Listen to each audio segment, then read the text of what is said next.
So David shares this. The internet is drowning. The internet's drowning. Guys, the internet cannot swim. It's being drowned in absorbent fees from big cable. It's being drowned in just ridiculous whatever. All right, what's actually happening here? The internet's drowned. Rising seas imperil the delicate web of cables and power stations that control the internet. When the internet goes down, life as the modern American knows it grinds to a halt. Gone are the cute kitten photos and the Facebook status updates, but also gone are the signals telling stoplights to change from green to red and doctors' access to online patient records. I did not know that the stoplights were an online thing now. I mean, I know like it's basically timers and stuff like that, but I did not. Now that's an online thing. I didn't know that. Did you know that? I did not know that. Lucy didn't know that. Where'd she go? She's running around somewhere. By the way, LucyandRon.com. See that comic in the background there? That's the Lucy and Ron comic. You can check that out at LucyandRon.com. Do it, LucyandRon.com. All right. So the internet going underwater. A vast web of physical infrastructure undergrids the internet connections that touch nearly every aspect of modern life. Delicate fiber optic cables, massive data transfer stations, and power stations create a patchwork of literal nuts and bolts that facilitates the flows of zeros and one. It's a series of tubes. I forget the person that said that. But anyway, now research shows that a whole lot of infrastructure sits squarely in the path of rising seas. Scientists mapped out the threads and knots of internet infrastructure in the U.S. and layered that on top of maps showing future sea level rise. What they found was ominous.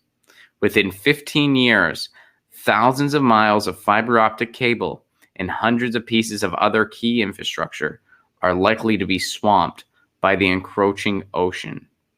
And while some of that infrastructure may be water resistant, little of it was designed to live fully underwater.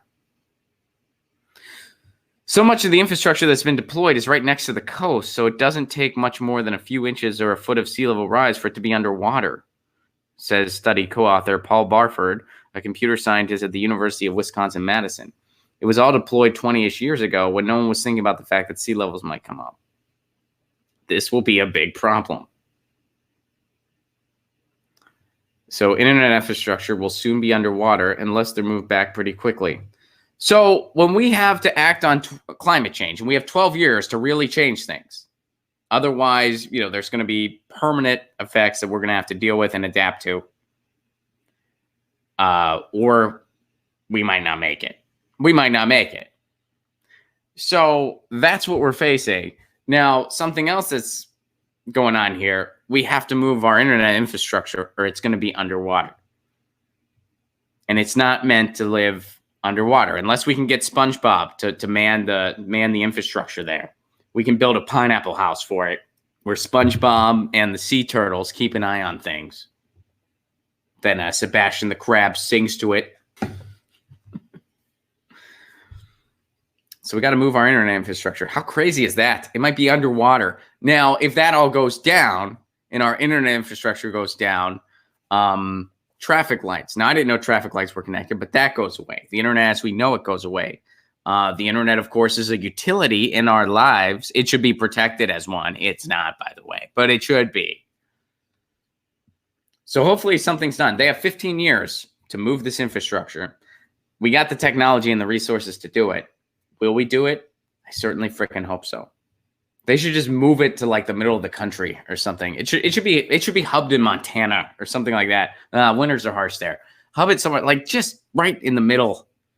That's what they should do. All right. So that's something we're dealing with. Get your news on with Ron. Don't you want to know what's going on? We're getting our news on today.